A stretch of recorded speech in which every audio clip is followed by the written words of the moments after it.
월요일에 함께할 분 소개해드리겠습니다. IBK 투자증권 강남센터 함정남 차장 나와 계십니다. 차장님 안녕하세요. 네, 안녕하세요. 네. 예고를 통해서 이제 오늘 마켓세븐의 주제를 시청자분들이 먼저 만나보셨을 텐데 주제 바로 공개하고 자세한 얘기 들어보겠습니다. 함께 보시죠.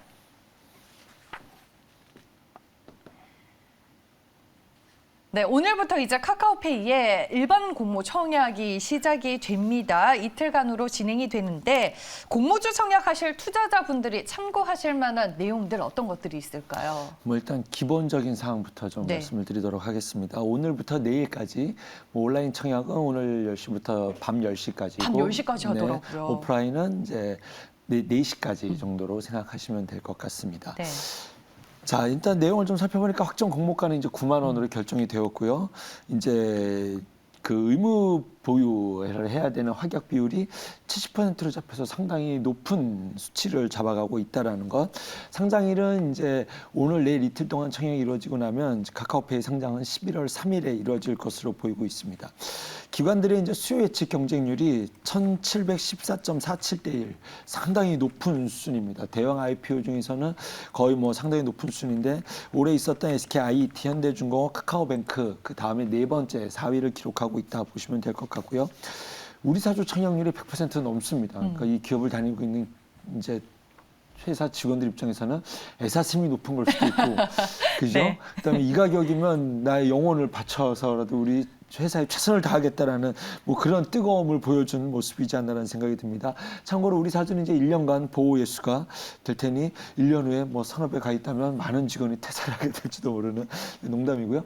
이번에 이제 특징은 100% 이제 균등 배분이라는 점이 시장에서 좀 특이한 점이다라고 보시면 될 것 같습니다. 그래서 최소 청약 수량이 20주이기 때문에 과거에는 1억으로 청약을 해서 한 주를 받았네 마았네 이런 적이 있었잖아요. 예전에는 비례 배분이었기 때문에 많이 청약한 금액이 좀 유리했었지만 이제는 그렇지가 않기 때문에 전 국민이 참여해서 누구나 90만 원이면 청약을 다 지금 증권사가 삼성, 대신, 한국투자, 신한금융 4개인데 중복 청약은 안 됩니다. 그래서 이제 내일 막판으로 가서 눈치 게임은 크겠지만 많은 이들이 좀 참여할 수 있겠다. 이렇게 좀 생각해 볼 수 있을 것 같습니다.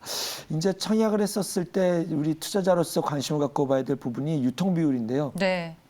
지금 이제 가장 지분이 많이 있는 알리페이 싱가포르 홀딩스의 물량을 만약에 이것이 시장에서 매물로 나올 거다라고 본다라고 한다면 33.9%로 상당히 좀 높은 편입니다. 사실 유통 물량이 낮다라고 보기는 어려울 것 같습니다. 지금 나오고 있네요. 상장후 유통 가능 물량이 말씀해 주셨다. 알리페이 싱가포르 홀딩 물량과 일반 공모. 그렇습니다. 그런데 만약에 싱가포르 물량을 제외하고 나면은 이제 저희 일반 공모 물량과 합치면 10% 정도가 되는데 저거는 굉장히 낮은 부분으로 우리가 높지 않다라고 우리가 판단해 볼 수 있거든요.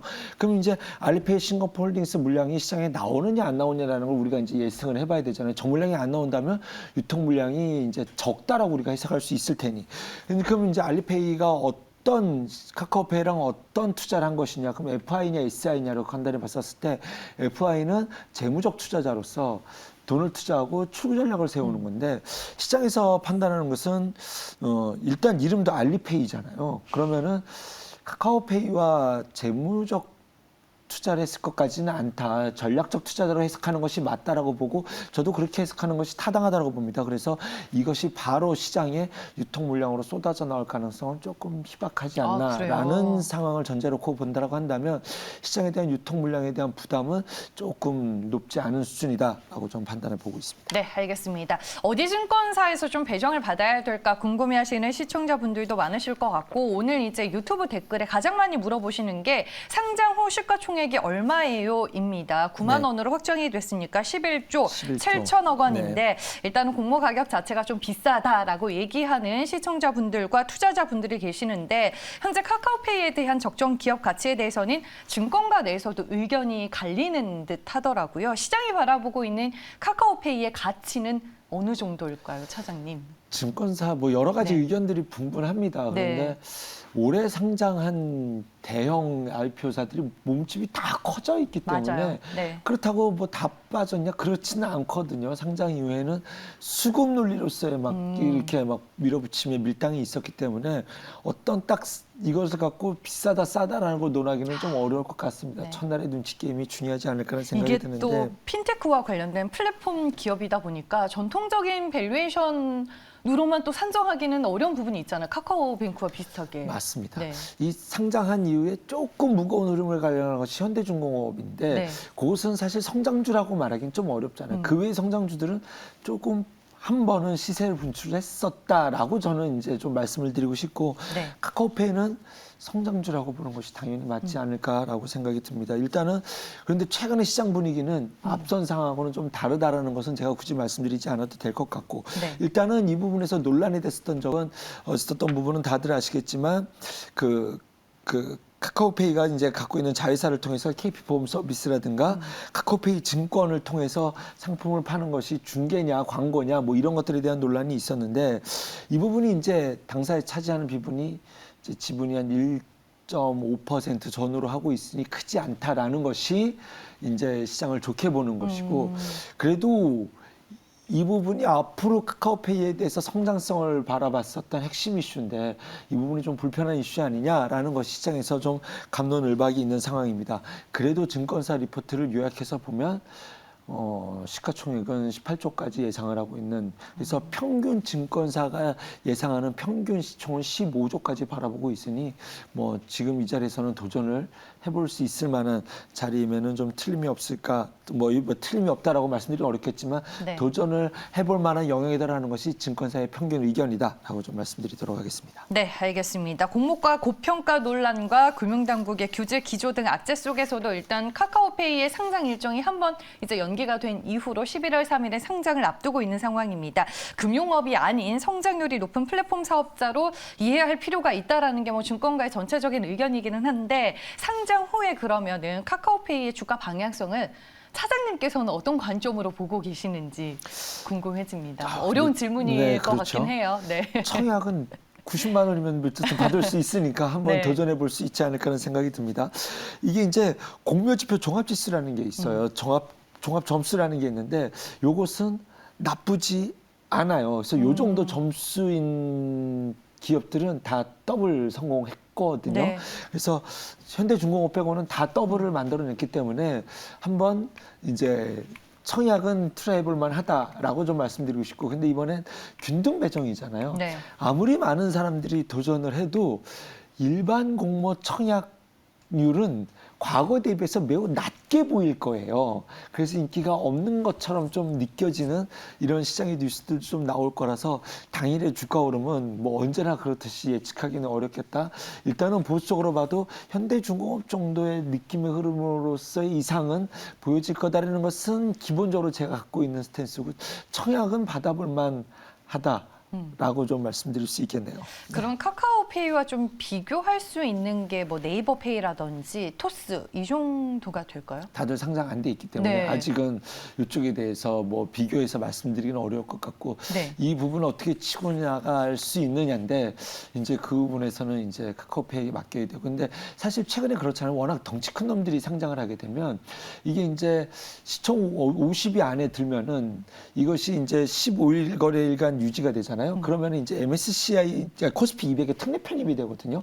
그러면 수급으로 내가 지금 유지하고 있으면 이후에 누군가가 사줘야 되는 이슈가 있잖아요. 포트에 무조건 담아가는 이슈가 있기 때문에. 그렇죠. 그런데 네. 지금 시총 50조에 있는 게 한 8조 5천억 정도 되면은 이것이 11조 원에서 유지만 된다 하더라도 그 다음에 내가 갖고 있는 매물을 누군가에게 넘길 수 있는 이슈를 가져갈 수 있기 때문에 뭐 11조 이상을 유지만 된다라고 한다면 주가가 좀 수급적인 면에서 좀 탄력을 받아갈 수 있다라는 부분까지만 좀 말씀을 드려야 될 것 같네요. 알겠습니다. 네. 뭐 상장 그리고 상장 직후에는 기업 가치에 대한 논리보다는 수급에 의해서 움직이는 네, 부분이 좀 상당히 맞습니다. 크다라고 방향성에 대해서 일단은 짚어주셨습니다. 관련 종목으로 저는 이제 카카오를 한번 분석해 볼까 하는데 그동안 플랫폼 규제 이슈로 주가가 좀 과도하게 하락했던 게 카카오인데 카카오페이의 상장이 카카오에는 또 어떤 영향을 주게 될지 궁금하네요. 카카오페이를 통해서 카카오가 올라간다라고 말씀드리기 좀 어려울 것 같습니다. 오히려 이제 기업 가치가 조금 더 다운이 되지 않을까, 카카오에게는 안 좋은 게 아닐까라고 얘기하는 시청자분도 계시네요. 뭐 네. 그럴 수도 있을 거라는 생각도 들어요. 이게 네. 상당히 조심스러운 부분이에요. 왜냐하면 현대중공업 상장나고 조선사들이 다 좀 주가가 하락됐었기 때문에. 그런데 네이버란 놈도 있잖아요. 네. 사실 카카오는 비교해야 될 게 카카오페이가 아니라 네이버거든요. 그래서 제가 과거에 한번 뭐라고 말씀드렸냐면 카카오 주가 방향이 어떨 것 같아요. 그러면 일단은 2주 전이었습니다. 네. 맞을 매는 다 맞았고 악재는 시장에 다 노출됐는데 이쪽 플랫폼 기업에 대해서 어떤 방향성을 제시할 수 있고 주가가 어느 정도 밸런스인지는 네이버가 좀 자기 주가 자리를 찾아가 주면 카카오가 쫓아갈 수 있을 것이다라고 말씀드렸었는데 네. 지금 좀 그런 모습이 나타나고 있지 않나라는 생각이 듭니다. 일단은 뭐 시장의 규제 때문에 안 좋다 했는데 외국인 기관은 지금 계속 사들이고 있다라는 점. 그럼 우리가 알고 있었던 악재를 저는 과거에는 카카오는 규제에 대해서 명확한 규제 틀을 딱 정해주고 나면 그 이후에는 카카오는 네이버는 해법을 찾아가는 터이니 조금 시장에 대해서는 이제는 악재를 듣고 좀 주가가 방향을 잡아갈 수 있다라고 말씀드렸는데 한 열흘 전쯤에 이제 카카오 네이버는 해외 시장을 공략하겠다라는 이제 뭐 기사와 방향성이 있었어요. 그러면은 이거는 호재죠, 기업 입장에서는. 그래서 네. 그러한 이슈들을 통해서 이미 나와 있는 악재들을 극복해 나가고 있다. 뭐 대표적으로 펀드 상품 중개 판매도 UIA랑 UX를 변경을 해가지고 이것을 카카오에서 하는 것이 아니라 카카오페이 증권으로 통해서 하게 되면 판매를 할 수 있게 되는 부분이거든요. 그래서 이런 규제들을 하는 것이 어떠한 규제들인지는 진짜 네이버 카카오가 받아들이고 해결책을 찾아 나가고 있거든요. 네. 과거에 있었던 밸류에이션에서 주는 것은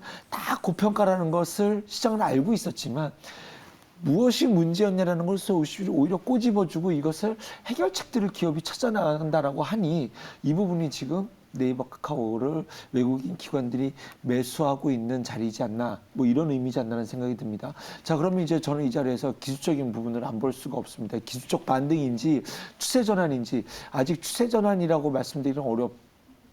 상황입니다. 기술적 반등으로는 아직은 반등의 여지가 남아있는 자리다라고 좀 말씀드리도록 하겠습니다. 알겠습니다. 플랫폼 규제 이슈로 이제 지금 얻어맞을 매는 다 얻어맞았고 더 이상의 네. 기업 가치 하락은 좀 제한되어 보인다라고 결국에는 말씀을 해주시는 것 같습니다. 그러면 카카오페이 상장을 앞두고 있는 상황에서 시장에 존재하는 카카오페이 관련주는 어떤 것들이 있는지 그리고 국내 핀테크 산업 발전 속에서 투자 아이디어를 얻을 수 있는 종목도 있을까요? 네. 이쪽이 지금 뭐 혼돈을 사용합니다. 암호화폐부터 해가지고 뭐 핀테크랑 연결지을 수는 없겠지만 지금 관심은 암호화폐, 메타버스, 그다음에 뭐 NFT NFT 그쪽으로 네. 다가 있기 때문에 일단은 거기서 좀 즐겨야 된다.